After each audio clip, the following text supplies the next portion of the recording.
vorrei che Padova sia stata scelta dal viaggio della fiaccola olimpica. Il giorno 21 sarà un avvenimento veramente importante. Abbiamo scelto, chiaramente ha chiesto di disponibilità, perché ha scelto a 3 personaggi importanti: il professoressa Benini, l'ospite pediatrico, a Rossano Gattarossa, che rappresenta lo sport in maniera totale, penso, dopo l'esperienza avuta sulle Olimpiadi, e la professoressa, la nostra lettrice Mappelli, che rappresenta l'università. Tutto pronto per il passaggio della fiamma olimpica a Padova con i 28 tedofori che in città porteranno il fuoco, simbolo delle Olimpiadi. Percorso, diciamo che entreremo da Corso Milano, attraverseremo il centro, passeremo per il Palazzo della Ragione, passeremo per le Riviere, arriveremo alla Basilica di Sant'Antonio, torneremo indietro via Belludi e entrerò in Prato della Valle.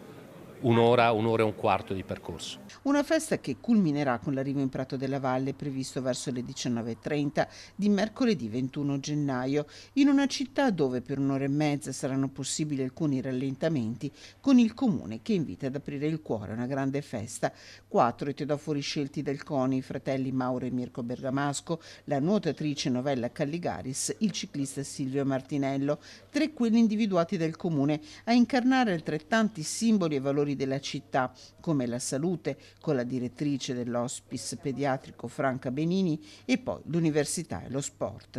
La fiaccola olimpica non solo annuncia l'arrivo delle imminenti Olimpiadi Milano-Cortina, ma la fiaccola olimpica porta con sé dei valori veramente importanti, che sono i valori di solidarietà, di pace, di rispetto dei diritti umani e di speranza. E dobbiamo essere anche molto bravi nel cercare di approfittare di tutto quel post giochi, ci può essere inteso come strutture, ma soprattutto come la sensibilità, la sensibilizzazione delle persone per capire quanto importante sia far fare dello sport. Già nel 2006 a Torino Rossano Galtarossa fu tedoforo, ma a Padova il 6 volte olimpionico indosserà tutto l'amore per la sua città e per la regione che ospita le Olimpiadi invernali Milano-Cortina 2026.